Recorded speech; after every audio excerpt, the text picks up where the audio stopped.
YouTube channel sure competition success पर आप सब लोगों का स्वागत है। आज की इस क्लास में हम लोग डिस्कस करेंगे कक्षा 10th की ज्योग्राफी का चैप्टर नंबर 3 जिसका की नाम है वाटर रिसोर्सेज। रिसोर्सेज के बारे में हम लोग पहले भी डिस्कस कर चुके हैं। तो अगर आप लोगों से पूछा जाए कि रिसोर्सेज में से भी ऐसा कौन सा रिसोर्स है जिसके बिना अर्थ पर जो लाइफ है ये पॉसिबल ही नहीं हो सकती, तो निसंदेह आपका उत्तर क्या होगा? पानी। बिल्कुल ठीक सोचा आपने कि पानी के बिना किसी भी प्रकार की लाइफ जो है हमारी अर्थ पर पॉसिबल नहीं हो सकती। सभी रिसोर्स जो हैं बहुत ज्यादा महत्वपूर्ण है, सभी का अपने स्थान पर बहुत ज्यादा उपयोग है, लेकिन इनमें से भी पानी जो है ये बहुत ज्यादा आवश्यक है। अगर पानी ही नहीं होगा तो क्या होगा? पृथ्वी पर से जो लाइफ है ये बिल्कुल ही खत्म हो जाएगी। तो चलिए स्टार्ट करते हैं आज का चैप्टर और देखते हैं कि एग्जाम के लिए कौन कौन सी चीजें महत्वपूर्ण हो सकती है। तो देखिए, हमारी जो अर्थ है इसका जो टोटल सरफेस है, पूरी अर्थ का जो टोटल सरफेस है इसके 3/4 पार्ट पर क्या मिलेगा? आपको पानी देखने को मिलेगा। अब इतने बड़े भूभाग पर पानी मिल रहा है तो इसका मतलब क्या है कि पानी जो है हमारी पृथ्वी पर बहुत ज्यादा मात्रा में है, इसकी कमी नहीं हो सकती। लेकिन ऐसा नहीं है। इस चीज को समझने के लिए सबसे पहले आप लोगों को डिस्ट्रीब्यूशन देखना पड़ेगा कि वाटर का डिस्ट्रीब्यूशन क्या है पृथ्वी पर, किस तरह से, किस प्रकार का पानी कहां कहां पर मिलता है और कौन सा पानी हमारे उपयोग का है। अगर आप इस चीज को समझते हैं तो आपको समझ में आएगा कि पानी हमारे लिए क्यों जरूरी है, क्यों पानी का हमें संग्रहण करना चाहिए, क्यों संरक्षण करना चाहिए, ये चीज आप उसके बाद समझ पाएंगे। तो देखिए, सबसे पहले मैंने आपको बताया कि हमारी जो अर्थ है इसका जो 3/4 पार्ट है, यानी कि 3/4 जो भाग है ये क्या है? जल से कवर है। ठीक है, पानी से ये कवर है, यानी कि फुल पानी है। अब इसका पानी, ये जो 3/4 पार्ट पर जो पानी है ये अपने आप में क्या है? 100% है। और इस 100% का जो 97.3% है ये पानी कहां पर मिलेगा? जो सागर है, महासागर है, यहां पर देखने को मिलेगा। तो इसका डिस्ट्रीब्यूशन देखते हैं कि देखिए 97.3% जो पानी है ये कहां पर है? सागर और महासागरों के अंदर है। ठीक है, अब ये पानी जो है सागर और महासागरों में 97% के लगभग, तो ये पानी किस तरह का है? ये खारा पानी है, सलाइन वाटर है, हमारे यूज का नहीं है। ये भी रिसोर्स का पार्ट है, इसके भी अपनी भाई अलग से इसका महत्व है, लेकिन हमारे उपयोग का ये नहीं है। इसके बाद देखिए, खारे पानी की ही और बात करें, सलाइन वाटर की, तो आपने खारे पानी की झीलों के बारे में पढ़ा होगा। तो 0.009% जो क्या है ये झीलों के रूप में पाया जाता है। और झीलें भी कैसी? जो कि स्लाइन झीलें हैं, यानी कि नमकीन पानी की झीलें हैं, यहां पर देखने को मिलेगा। अब मैंने बताया कि खारा पानी जो है ये हमारे पीने के उपयोग का नहीं है, तो इसलिए इसको अलग से रखा गया है। अब अगर इन दोनों को जोड़ें तो आप यहां पर देख सकते हैं कि लगभग 97.5% के करीब क्या है? स्लाइन वाटर ही हो गया। 97.309% क्या है? ये स्लाइन वाटर है, यानी कि सोल्टी पानी है, खारा पानी है। इस पानी के अंदर जो सोडियम क्लोराइड है, ठीक है, जो सोडियम क्लोराइड है NaCl, इसकी जो मात्रा है बहुत ज्यादा यहां पर देखने को मिलेगी। ठीक है, इसको क्या बोलते हैं? यानी कि लवणीय जल है। ये स्लाइन वाटर है, लवणीय जल है, उपयोग का नहीं है। तो अब हमारे उपयोग के लिए कौन सा पानी है? स्लाइन वाटर उपयोग का नहीं है, तो हम लोगों को चाहिए फ्रेश वाटर। फ्रेश वाटर यानी कि ताजा पानी, इसको आप मीठा पानी भी बोल सकते हैं। तो हम लोगों को चाहिए फ्रेश वाटर। अब देखते हैं कि जो फ्रेश वाटर है ये कहां कहां पर देखने को मिलेगा, इसका डिस्ट्रीब्यूशन क्या है। तो देखिए 97.5% के लगभग तो क्या है? 100 में से 97.5%, यानी कि बहुत बड़ा हिस्सा, सारा हिस्सा क्या है कि खारे पानी का है। जो हमारे उपयोग का है वो केवल और केवल यहां पर लगभग देखिए 2.5% के करीब बचता है, जो कि बहुत ज्यादा कम है। अब इसका भी डिस्ट्रीब्यूशन क्या है ये आप देख सकते हैं कि लगभग देखिए 2.0%, 2.5 का भी 2% क्या है? ये बर्फ के रूप में मिलेगा। बर्फ के रूप में यानी कि देखिए जो ऊंचे पर्वतों की चोटियां हैं, जैसे कि माउंट एवरेस्ट है, ये क्या है? बर्फ से आच्छादित रहती है, ग्लेशियर्स पाए जाते हैं यहां पर। तो ये जो पानी है 2%, ये क्या है? जमे हुए ठोस रूप में रहता है, सॉलिड स्टेट में रहता है, बर्फ के रूप में, ठीक है। जैसे कि अंटार्कटिका है, ग्रीनलैंड है, इस प्रकार के ठंडे क्षेत्रों में क्या है, पानी जमे हुए रूप में रहता है। उसके अलावा देखेंगे कि फ्रेश वाटर का और क्या क्या सोर्स हो सकता है। इसके अलावा फ्रेश वाटर का जो सबसे बड़ा सोर्स है वो क्या है, 0.68%। ये क्या है, भूमिगत जल यानी कि अंडरग्राउंड वाटर। अंडरग्राउंड वाटर जो हमें पृथ्वी की सतह के नीचे से मिलता है, ठीक है। जैसे कि ट्यूबवेल के माध्यम से, हैंडपंप के माध्यम से, ये क्या है, पृथ्वी से निकाला जाता है भूमिगत जल यानी कि अंडरग्राउंड वाटर। तो इसका इतना हिस्सा है यहां पर। उसके बाद देखेंगे कि हमारा जो वायुमंडल है यानी कि जो एटमॉस्फेयर है, यहां पर भी पानी देखने को मिलेगा, ठीक है। नमी के रूप में हो सकता है, वाटर वेपर्स के रूप में हो सकता है। तो ये कहां पर है, एटमॉस्फेयर के अंदर है। और ये कितना है, देखिए 0.0019%। ये कहां पर है,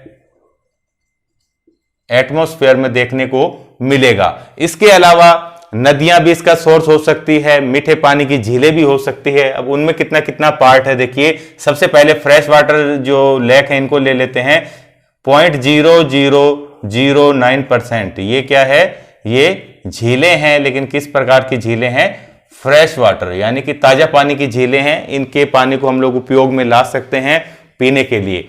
इसके अलावा एक जो लास्ट बचता है ये है रिवर्स, यानी कि जो नदियां हैं, जो अपना क्या है, स्थायी अपवाह है, यानी कि जो नदियां वगैरह हैं इनके माध्यम से भी हम लोगों को मीठा पानी मिलता है, फ्रेश वाटर। तो ये कितना है, 0.0001%। ये कहां से मिल रहा है, रिवर्स से। तो यहां पर देखिए आप इस डिस्ट्रीब्यूशन के आधार पर जो कि मैंने यहां पर बनाया है, आप लोग देख सकते हैं कि जो बड़ा हिस्सा है पानी का, 100 में से जो 97% के करीब जो हिस्सा है ये क्या है, सलाइन वाटर है, इस्तेमाल का नहीं है। अब यहां पर इस्तेमाल का पानी आप लोग देख सकते हैं, इसमें से भी एक बड़ा हिस्सा 2.5 में से भी 2% क्या है, सॉलिड स्टेट में है। उसके अलावा बस उपयोग के लिए यही बचता है। अब इसके साथ भी प्रॉब्लम है, ठीक है। जैसे कि रिवर का जो वाटर है, इसके क्या है, पानी के अंदर गुणवत्ता में कमी है, इस्तेमाल में नहीं ले सकते। जो अंडरग्राउंड वाटर है इसका भी लेवल जो है लगातार नीचे चला जा रहा है। तो यही हमारी समस्या का मुख्य कारण है कि जो फ्रेश वाटर का जो लिमिटेड रिसोर्स है, इसके साथ भी क्या है, छेड़खानी हो रही है। प्रकृति के साथ इंसान छेड़खानी करता आया है, जिसका नतीजा क्या है, हमें इन रिसोर्सेज की कमी की वजह से भुगतना पड़ता है।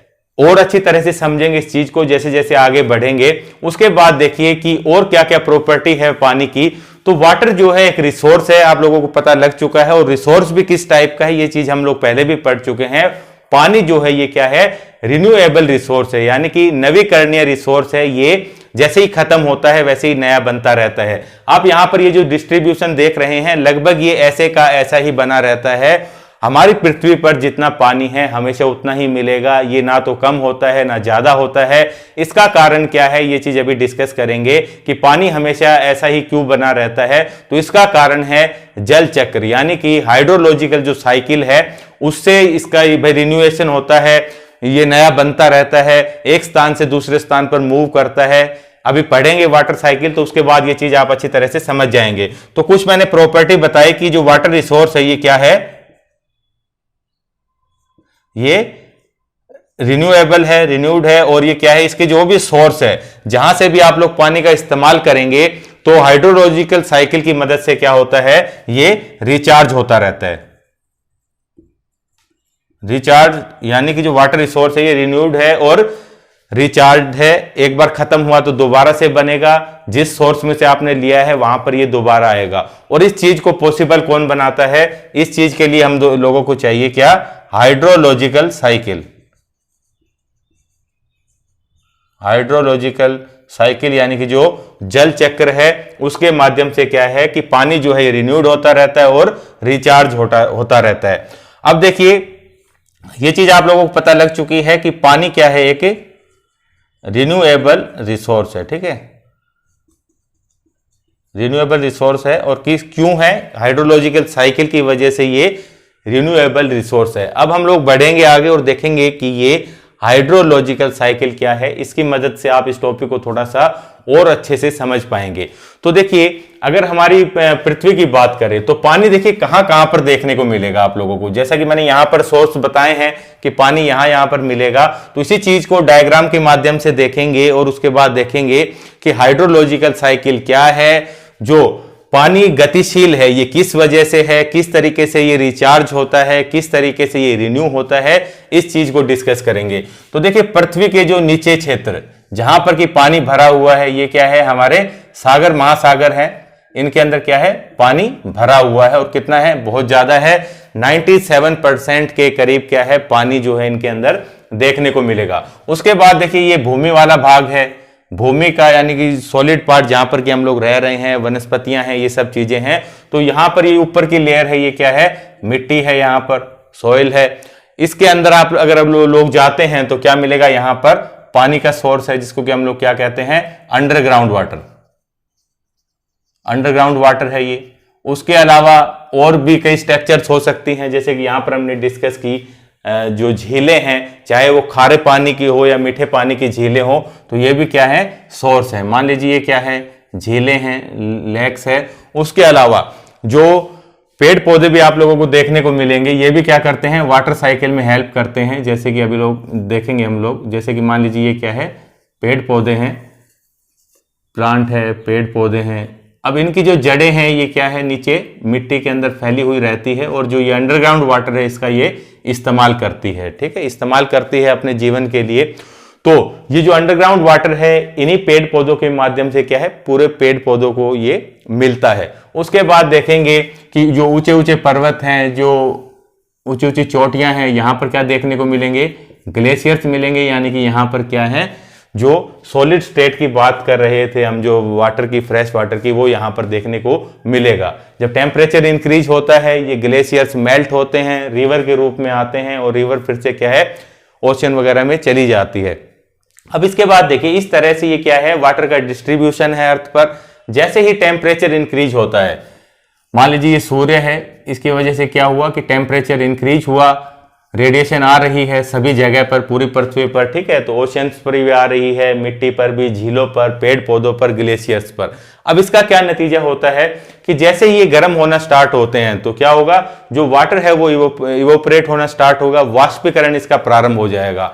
अब ये जल वाष्प बनकर, वाटर वेपर्स बनकर ये क्या है, ऊपर की तरफ जाएंगे, एटमोस्फेयर की तरफ। ये हमने यहां पर डिस्कस किया था कि एटमॉस्फेयर में जो है पानी, वो इस तरह से वाटर वेपर्स में कन्वर्ट होकर एटमॉस्फेयर में चला गया। उसके बाद देखिए, मिट्टी में भी अगर किसी प्रकार की नमी है, कोई पानी की मात्रा है, तो यहां पर भी क्या होगा, यहां पर भी वाष्पीकरण होगा, यहां का पानी भी ऊपर की तरफ चला जाएगा।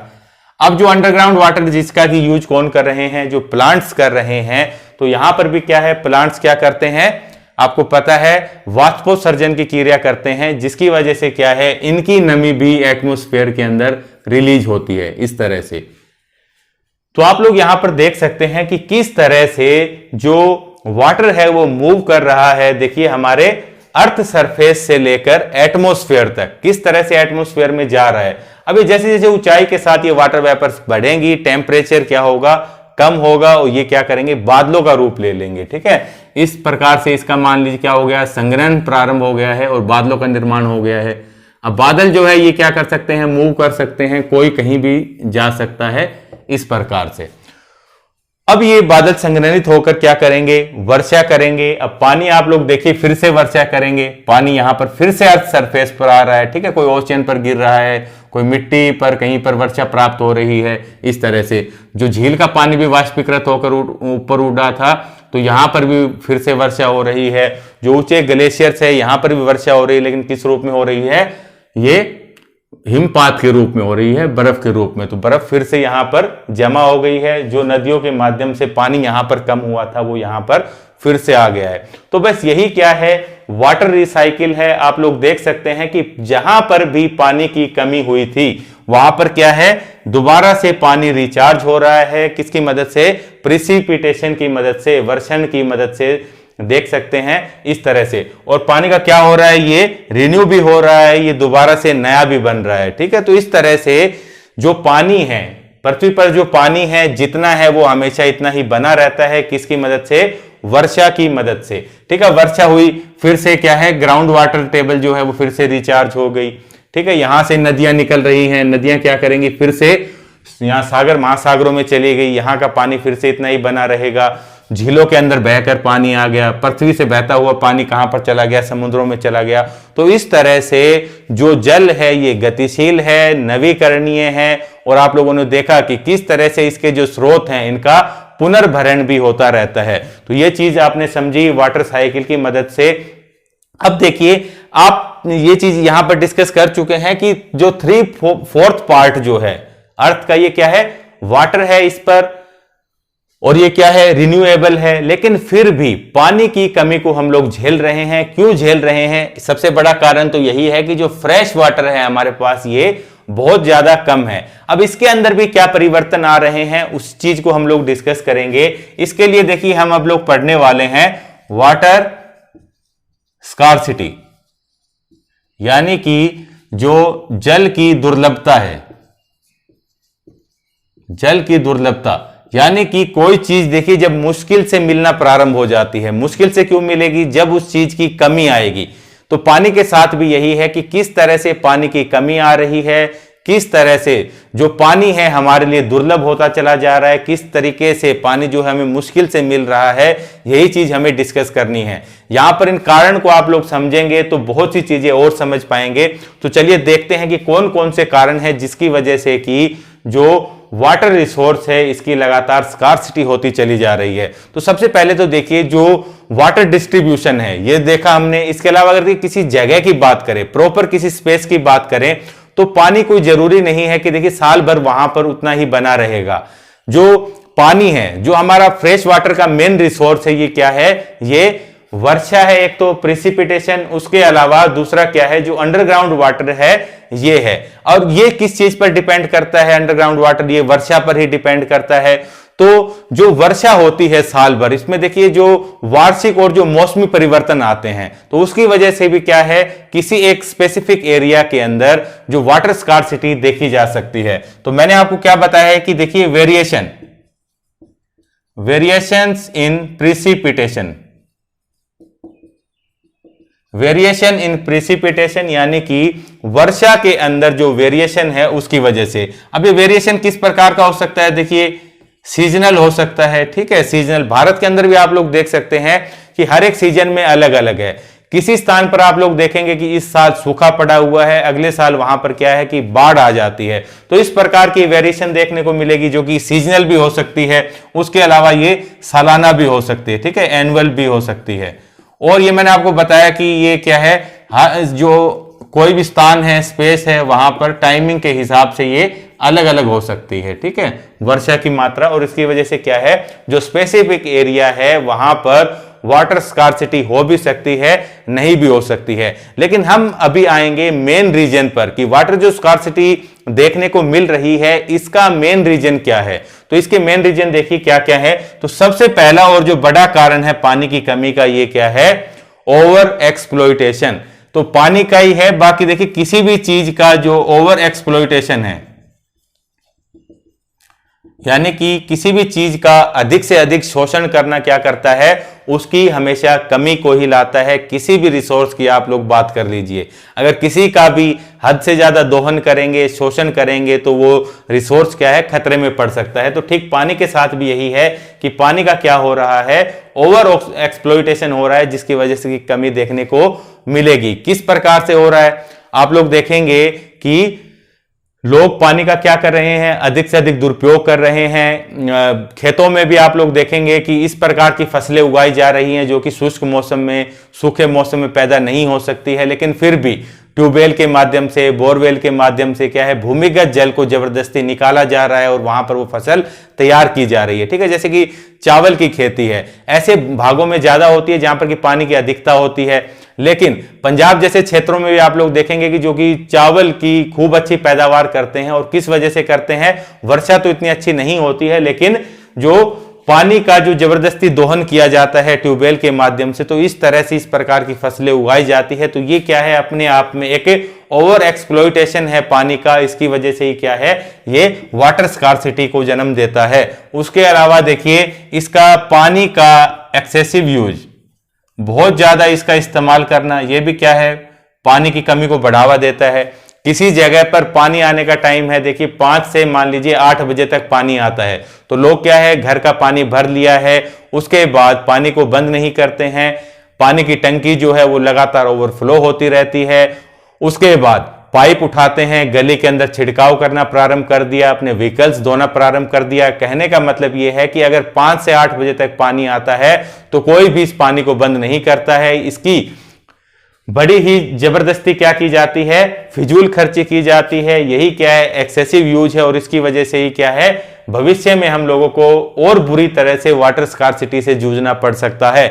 इसके अलावा आप लोग देखेंगे कि हमारी जो सोसाइटी है, यहां पर जो है रिसोर्सेज हैं, इनका क्या है, अनइक्वल डिस्ट्रीब्यूशन है। आप लोग देखेंगे कि जो पैसे वाले लोग हैं, ये रिसोर्सेज का इस्तेमाल जो है बहुत अच्छे तरीके से कर पा रहे हैं। वहीं दूसरी तरफ जो गरीब तबका है हमारे समाज का, उनकी पहुंच जो है किसी भी तरह के रिसोर्स तक नहीं है। तो ठीक पानी के साथ भी ऐसा ही है। आप लोग देखेंगे कि किसी घर के अंदर तो भाई नल लगा हुआ है, ट्यूबवेल भी है, हर प्रकार से पानी लिया जा रहा है। लेकिन दूसरी तरफ आप लोग देखेंगे कि भाई जैसे ही गर्मियां शुरू होती है, न्यूज़पेपर्स वगैरह में तस्वीरें आती हैं कि किस तरह से लोग लंबी लाइन लगाकर सिर्फ एक घड़े पानी के लिए इंतजार करते हैं कई घंटों तक। तो ये क्या है, ये हमारे समाज के अंदर अनइक्वल डिस्ट्रीब्यूशन ही तो है वाटर का। ये क्या करता है, और स्कार्सिटी लाता है पानी की। ठीक है, कुछ तबका तो क्या है कि वाटर स्कार्सिटी से जूझ रहा है, और एक तबका ऐसा है जो कि सभी रिसोर्स को एंजॉय कर रहा है अच्छी तरह से। तो इसका मतलब क्या है कि हमारे सोसाइटी के अंदर जो कोई भी तरह का चाहे रिसोर्स हो, उसका इक्वल डिस्ट्रीब्यूशन होना चाहिए। उसके अलावा देखिए और क्या कारण है, कि सबसे बड़ा कारण एक ये भी है कि poor water management. Poor water management, इसका क्या मतलब है, देखिए इसको एक एग्जांपल से समझिए जो कि बुक में दिया गया है।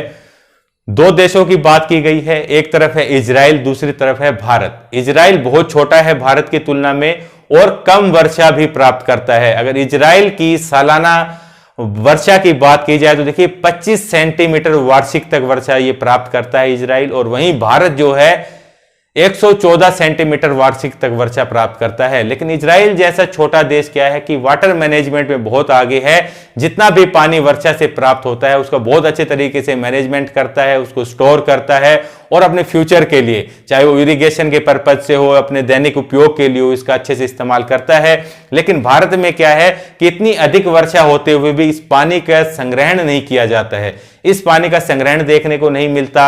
ये नदी नालों के पानी के साथ मिलता है, दूषित हो जाता है, इसकी गुणवत्ता में गिरावट हो जाती है, किसी भी प्रकार के उपयोग का ये नहीं रह जाता, और इसी तरह से बहते हुए ये कहां पर चला जाता है, ये समुद्रों में चला जाता है। यानी कि इसका कोई भी इस्तेमाल हम लोग अच्छे तरीके से नहीं कर पाए।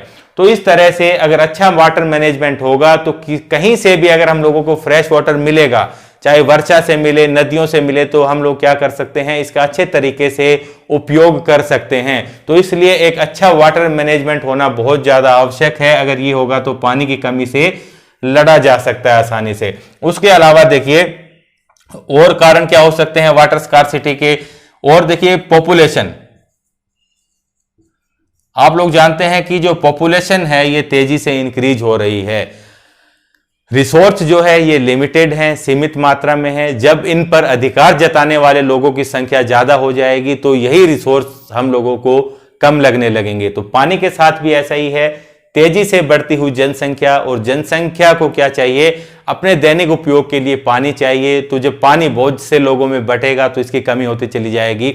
अब लोगों को डायरेक्टली पानी तो चाहिए ही चाहिए, लेकिन इसके अलावा इनको और क्या चाहिए, इनको जीवित रहने के लिए खाली पानी ही नहीं, देखिए फूड ग्रेन्स भी चाहिए, यानी कि अनाज भी चाहिए। अब अनाज कहां से आएगा, कोई भी फसल तभी संभव है, स्टार्टिंग में हमने डिस्कस किया कि लाइफ की कोई भी फॉर्म हो वो तभी पॉसिबल है जब पानी होगा। तो फूड ग्रेन्स यानी कि फसल, क्रॉप्स को पैदा करने के लिए भी क्या चाहिए, पानी ही चाहिए। फसल कब पैदा होगी, जब पानी होगा। अब इतनी जनसंख्या जो कि डायरेक्टली क्या कर रही है, पानी का यूज भी कर रही है, और उसको खाने के लिए अनाज चाहिए, उसको भी पैदा करने के लिए वाटर चाहिए, पानी चाहिए। तो इतना फूड ग्रेन कहां से आएगा। भारत एक मानसूनी जलवायु वाला देश है। पहले के समय में आप लोग समझ सकते हैं कि कृषि जो है केवल और केवल किस पर डिपेंड रहा करती, जो मानसूनी वर्षा है इसके ऊपर निर्भर थी कि वर्षा होगी तभी अच्छा अनाज होगा, वर्षा अच्छी नहीं हुई तो क्या होगा, अकाल पड़ेगा। लेकिन आज के समय में ऐसा नहीं है। यहां पर हम लोगों ने डिस्कस किया कि ओवर एक्सप्लॉइटेशन यहां पर क्या है, इस फूड ग्रेन को डिमांड को पूरा करने के लिए क्या है, यही है कि जो अंडरग्राउंड वाटर है इसका ओवर एक्सप्लॉइटेशन हो रहा है, इसको ट्यूबवेल के माध्यम से खेती की जा रही है, जबरदस्ती निकाला जा रहा है। तो इस तरीके से क्या है, पानी की कमी हर लेवल पर आप लोगों को देखने को मिलेगी। तो इस तरह से उसके अलावा देखिए और क्या कारण हो सकते हैं। अब देखिए आजादी के बाद से ही भारत में क्या है कि जो औद्योगिकरण है, जो इंडस्ट्रियलाइजेशन है, इसमें इंक्रीमेंट हुआ है, अर्बनाइजेशन हुआ है, शहरीकरण हुआ है। तो ये भी क्या है, अपने आप में कारण है एक इंडस्ट्रियलाइजेशन, और उसके अलावा क्या बताया, अर्बनाइजेशन। ये किस तरीके से प्रभावित करते हैं कि देखिए किस तरह से भारत के अंदर जो इंडस्ट्रीज हैं इनकी संख्या में लगातार वृद्धि हुई है। आप लोग देखेंगे कि भारत में दुनिया भर की मल्टीनेशनल कंपनियां हैं और हर एक उद्योग धंधों के लिए पहली जरूरत क्या है, ये चीज देखिए हम लोग डिस्कस कर चुके हैं जब हमने उद्योग धंधे चाहिए इस प्रकार के चैप्टर पढ़े थे कक्षा 7th में। तो उसके अंदर मैंने आपको बताया था इंडस्ट्रीज में क्या है, कच्चे माल के रूप में देखिए ऊर्जा की आवश्यकता होती है, पानी की आवश्यकता होती है, इस प्रकार की। ठीक है, तो पानी भी क्या है, एक सबसे बड़ी जरूरत है। कोई भी इंडस्ट्री जो है उसका आधार क्या है, पानी है, ऊर्जा है। अब पानी का उपयोग यहां पर बड़े पैमाने में किया जाता है। कुछ है इस प्रकार की इंडस्ट्री है जहां पर कि पानी का बहुत ज्यादा इस्तेमाल होता है, वेस्ट किया जाता है पानी। जैसे कि आप लोग देखेंगे कि कोल्ड ड्रिंक से संबंधित जो इंडस्ट्री है, ऐसे इंडस्ट्री जो कि पेपर बनाती है, ठीक है, कुछ पेपर बनाने के लिए बहुत ज्यादा पानी को बर्बाद किया जाता है। तो कोई भी इंडस्ट्री आप लोग ले लीजिए कि हर किसी में क्या है कि पानी का बहुत ज्यादा मात्रा में इस्तेमाल किया जाता है। अब यही इस्तेमाल की पानी का डायरेक्टली भी किया जाता है, पानी का डायरेक्टली भी इस्तेमाल होगा और उसके अलावा इनडायरेक्टली भी यूज किया जाता है। इनडायरेक्टली कैसे, अब उद्योग धंधों के लिए पानी आवश्यकता है, पानी मिल गया, उसके बाद दूसरी आवश्यकता क्या है, ऊर्जा की आवश्यकता होती है, एनर्जी की आवश्यकता होती है। तो यहां पर देखेंगे कि जो पावर सप्लाई है वो कहां से होती है, जो हाइड्रो इलेक्ट्रिक पावर है उससे क्या है, यहां पर बिजली की सप्लाई होती है। यानी कि जो किसी भी उद्योग धंधों को चलाने के लिए जो बिजली की आवश्यकता है वो कहां से, हाइड्रो इलेक्ट्रिक पावर से मिलती है। जरूरी नहीं है इससे ही मिले। भारत में जो सबसे ज्यादा ऊर्जा बनाई जाती है वो कोयले से बनाई जाती है, थर्मल एनर्जी। लेकिन फिर भी जो हाइड्रो इलेक्ट्रिक पावर है भारत के अंदर देखिए लगभग 22% के करीब क्या है, जल विद्युत का इस्तेमाल किया जाता है। और इस विद्युत का बड़े पैमाने पर इस्तेमाल कहां पर हो रहा है, इंडस्ट्रीज के अंदर हो रहा है। जैसे ही ज्यादा खपत बढ़ेगी पावर की तो क्या है कि जल विद्युत का ज्यादा से ज्यादा इस्तेमाल होगा। इनके अंदर वैसे भी डायरेक्टली पानी का इस्तेमाल हो रहा है। ठीक इसी प्रकार के से अर्बनाइजेशन यानी कि शहरीकरण, लोगों की जीवन शैली के अंदर बदलाव आया है, ठीक है, तो ऊर्जा की आवश्यकता उनको पड़ रही है। तो इस तरीके से ये भी क्या कर रहे हैं, हाइड्रो इलेक्ट्रिक पावर वगैरह इसको कंज्यूम किया जाता है। तो कहने का मतलब यही है कि कुल मिलाकर जो वाटर रिसोर्स है इसके ऊपर ही दबाव बनता चला जा रहा है। और क्या कारण है, देखिए जो हमारी रिवर्स हैं, जो नदियां हैं, ये क्या है कि दूषित होती चली जा रही है, इनके पानी में गुणवत्ता की कमी होती चली जा रही है। गंगा यमुना जैसी पवित्र नदियां जो कि भारतवर्ष की पवित्र नदियां थी, लेकिन आज के समय में आप लोग इनका हाल देखेंगे तो बहुत ज्यादा बुरा है।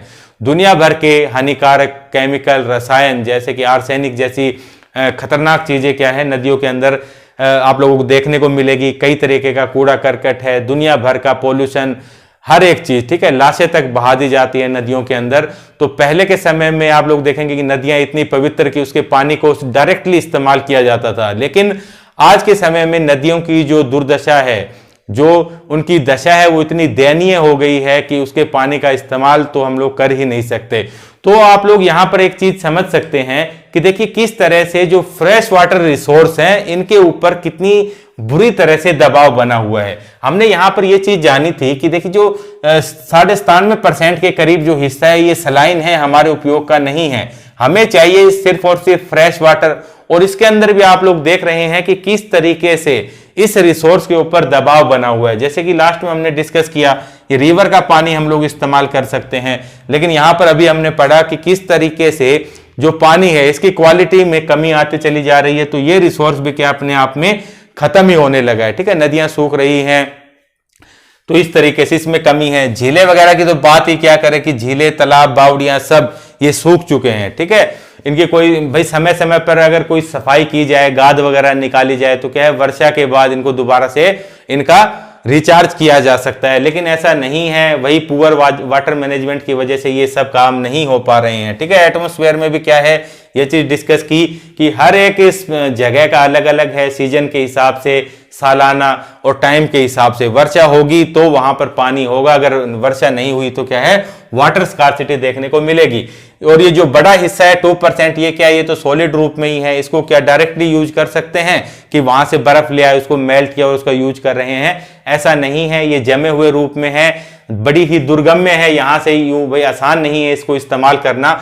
और अंडरग्राउंड वाटर के बारे में आप लोग देख सकते हैं यहां पर कि किस तरीके से ओवर एक्सप्लॉइटेशन हो रहा है, एक्सेसिव यूज हो रहा है, जिसकी वजह से इसकी कमी भी देखने को मिलेगी।